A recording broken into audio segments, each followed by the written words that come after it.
사도행전 13장 24절부터 37절인데요. 24절. 그가 오시기에 앞서 요한이 먼저 회개의 세례를 이스라엘 모든 백성에게 전파하니라. 25절. 요한이 그 달려갈 길을 마칠 때에 말하되 너희가 나를 누구로 생각하느냐? 나는 그리스도가 아니라 내 뒤에 오시는 이가 있으니 나는 그의 신발의 끈을 풀기도 감당하지 못하리라 하였으니. 자, 바울은 이제 지금 유대인들이라고 하면 이름을 들었을 그렇게 멀지 않은 그 일, 곧 세례 요한의 예를 통하여서 이 예수 그리스도께서 우리를 위해서 하나님께서 보내주신 구원자임을 증언하고 있습니다.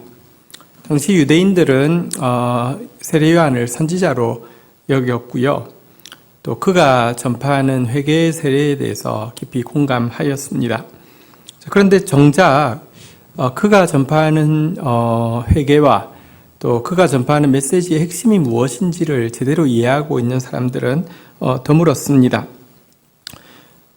세례 요한이 사역을 통하여서 하고자 했던 일은 이제 오실 메시아를 맞이할 준비를 하라는 것입니다. 회개의 세례를 베푼 이유도 메시아를 맞이할 수 있는 빈 마음을 준비하라는 것이었습니다. 그리고 그 자신도 이야기하기를 자기는 그리스도가 아니고 자기 후에 그리스도가 오실 것인데 자기는 그분의 발에 신발끈을 풀기에도 감당할 수 없는 그런 존귀한 분이시다라고 간증했던 것을 언급하고 있습니다. 자, 이어서 26절. 형제들아, 아브라함의 후손과 너희 중 하나님을 경외하는 사람들아, 이 구원의 말씀을 우리에게 보내셨거늘. 자, 이제 바울은 그의 메시지의 핵심을 이제 드러내려고 합니다. 이스라엘 아브라함의 후손들인 유대인들과 하나님을 경외해서 유대교로 개종한 이방인들에게 하나님께서 이렇게 인류의 끊임없는 그 반역에도 불구하고 처음 아브라함에게 주셨던 약속을 이루기 위하여서 다윗의 후손을 통하여서 그리고 또 세례 요한이 증언한 바대로 보내신 분이 계시다. 그분은 우리의 구원의 말씀이다라고 소개하고 있는데요. 예수님을 여기서도 구원의 말씀이라고 소개하면서 예수님은 말씀이라는 요한복음에 나오는 그 초대교회의 가르침을 그대로 이어받고 있음을 보게 됩니다. 그런데 그 구원의 말씀이신 분에 대해서요, 27절, 예루살렘에 사는 자들과 그들의 관리들이 예수와 및 안식일마다 외우는 바 선지자들의 말을 알지 못하였으므로 예수를 정죄하여 선지자들의 말이 응하게 하였느니라. 그런데 여러분, 그 예수, 하나님께서 주신 구원의 말씀인 그 예수, 심지어 안식일마다 유대인들이 모이면 외우고 있는 그 예언에 나오고 있는 바로 그 예수를 저들은 알아보지 못하였을 뿐 아니라 저들이 정죄하여서 그 예수를 죽였다라고 이제 고발하고 있습니다. 28절 볼까요? 죽일 죄를 하나도 찾지 못하였으나 빌라도에게 죽여달라 하였으니. 심지어 재판에 자기들이 미울 수 있지만 재판을 했는데 죽일 죄가 하나도 없었습니다. 빌라도는 몇 번이나 죽일 죄를 발견하지 못했다고 했습니다. 그럼에도 불구하고 하나님이 율법을 가졌다는 유대인들이 율법 없는 이방인에게 아부를 하기도 하고 겁박하기도 하여서 결국은 예수를 죽이도록 이렇게 행사하여서 예수를 죽였다라고 하는 이 사건을 그들에게 알려주고 있습니다. 29절, 성경에 그를 가리켜 기록한 말씀이 다 응하게 한 것이라. 후에 나무에서 내려다가 무덤에 두었으나. 이 죽으심은 그럼에도 불구하고 여러분, 하나님께서 성경에 그를 가리켜 기록한 말씀을 다 응하게 하려 한 것이다 라고 일단 이제 정리를 하고 있습니다. 여기까지 한번 좀 보도록 하겠습니다. 참 이스라엘은요, 처음 시작할 때부터 반역하고 범죄하고 배척하더니 이제 그 하나님 또 그 하나님의 구원의 말씀이신 예수 그리스도를 죽이기까지 하는 모습을 보게 됩니다. 왜 유대인들은 이랬을까요? 그리고 이 본문을 보면 우리는 유대인들에 대해서 어떻게 생각해야 할까요? 그런데 사실 이 본문에서 왜 유대인들이 그렇게 했으며 또 그 유대인들을 어떻게 대해야 될지 좀 여러분들 꼭 기억해야 될 것이 있는데요. 왜 그랬는지 우리가 우리 모습 보면 알합니다. 여러분, 이 타락이란 무엇이냐고 하면 하나님이 왕이 아니라 스스로 왕이 되려는 상태를 전적 타락이라고 합니다. 스스로 왕이 되려는 사람, 모든 것을 자기 마음대로 하고 싶어하는 사람에게는 하나님의 통치, 그리스도의 구원, 싫은 것입니다. 우리도 보면 여러분 하나님 필요하다고는 고백합니다. 하나님 없이는 살 수 없으니까요. 그렇지만 구체적으로 하나님 말씀이 우리 삶 가운데 들어와서 통치하려고 하고 구원하려고 하면 얼마나 거부하고 배척하고 그냥 끊어버리고 그럴 때가 많습니까? 이것이 유대인들의 모습입니다.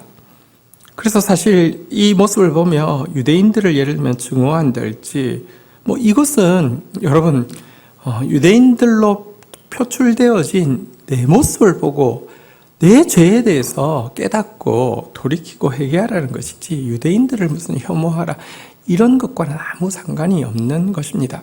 그리고 바울의 말대로 그럼에도 불구하고 이 같은 반역과 예수를 죽인 일이 도리어 성경에 기록한 그의 말씀을 다 응하게 한 것이다 라고 이야기하고 있습니다. 이어지는 내용 한번 보도록 하겠습니다. 30절 하나님이 죽은 자 가운데서 그를 살리신지라. 예수님은 이 저주의 나무에 달려 죽으셨고요. 그리고 그 무덤에 내려가셨는데요. 이것에 대해서는 음부에까지 내려가셨다. 심지어 초대교회의 신앙 고백에 보면 지옥에까지 낮아지셨다라고 표현했는데요. 우리의 저주를 걸머주시고 죽으실 뿐만 아니라 지옥까지 내려가셨던 그분을 하나님께서 살리시고 부활하시고 높이셨다라고 성경은 가르치고 있습니다. 이 사건이 여러분 하나님의 약속을 응하게 하신 것이다 라고 이야기를 하고 있습니다. 이것으로 말미암아 하나님은 모든 인류를 묶고 있던 죄와 사망의 권세를 깨뜨리시고 이제 예수 그리스도 안에서 믿음으로 말미암아 죄의 지배에서 벗어나고 사망의 나라에서 벗어날 수 있는 구원의 참기를 열어주셨기 때문입니다. 자, 이렇게 하고 나서 31절 갈릴리로부터 예루살렘에 함께 올라간 사람들에게 여러 날을 보이셨으니 그들이 이제 백성 앞에서 그의 증인이라. 예수의 부활 사건은 그냥 지어낸 이야기가 아니라 아직도 현존하고 있는 수많은 증인들이 있다라는 사실을 보여주고 있습니다. 예수님이 죽으신지고 부활하시고 금방 성천하신 것도 아닌 이유가 그들에게 40일 동안 살아있는 많은 증거를 보여주셨다는 사실에 대해서 이야기하고요. 32절 우리도 조상들에게 주신 약속을 너희에게 전파하노니. 지금 자신들이 전파하고 있는 내용 역시 하나님께서 아브라함에게 주셨던 구원의 약속, 택하시고 구원하여 주시고 가나안 땅을 주시고 하나님 나라를 주시겠다고 한 그 구원의 약속을 이루시기 위해서 죽으시고 부활하신 예수 그리스도를 나는 전파하는 것이다. 이렇게 지금 이야기하는 것입니다. 33절 곧 하나님이 예수를 일으키사 우리 자녀들에게 이 약속을 이루게 하셨다 함이라. 시편 둘째 편에 기록된 바와 같이 너는 내 아들이라 오늘 내가 너를 낳았다 하셨고.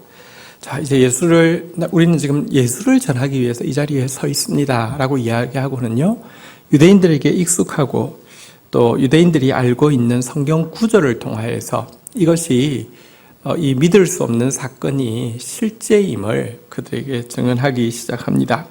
첫 번째로 인용한 성경 구절은요, 하나님이 성육신 하실 것에 대한 성경의 내용입니다. 너는 내 아들이라 오늘 내가 너를 낳았다. 하나님께서 죄와 사망의 권세를 해결하기 위하여서 인간이 하나님보다만 조금 못한 존재고 너무 소중한 존재이기에 천사를 통해서도 그들의 죄를 대신할 수 없기 때문에 하나님이 직접 사람이 되어서 하나님의 아들이 직접 사람이 되어서 내려오실 것을 예언한 것이 시편 2편에 있는 너는 내 아들이라 오늘 내가 너를 낳았도다. 이 구절을 인용해서 성육신을 증언했고요. 자, 이제 34절.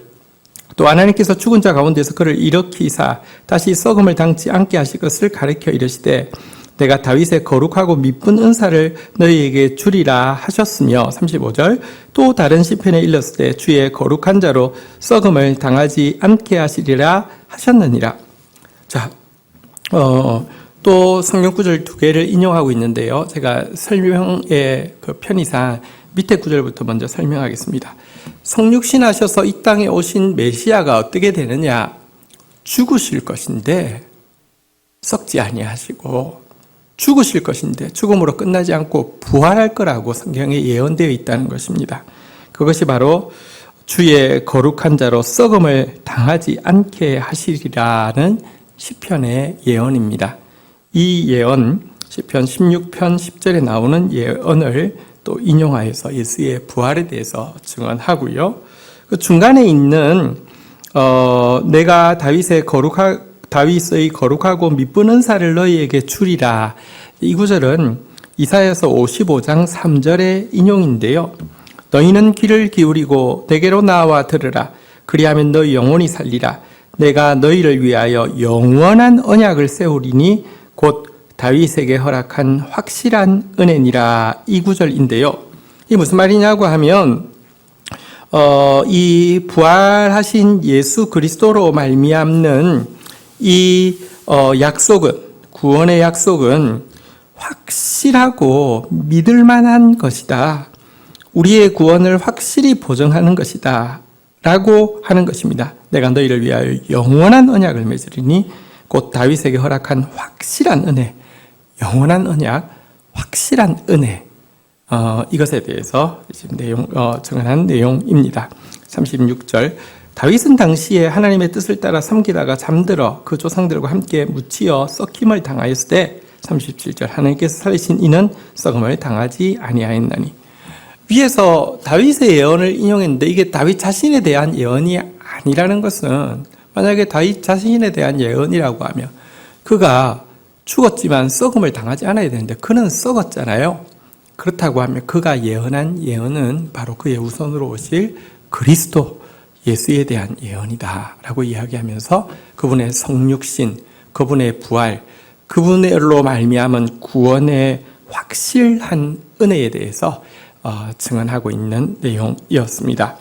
오늘 이 본문 말씀 보시면서 우리가 정말 성경을 가까이 가지고 있지만 알지 못하고 또 특별히 우리 안에 스스로 왕이 되려는 생각 때문에 하나님을 배척하고 죽이는 이 아주 완악한 자아의 모습을 우리 오늘도 깨닫고 주님 앞에 회개하고 돌이키는 그런 시간이 되기를 주의 이름으로 축원드립니다.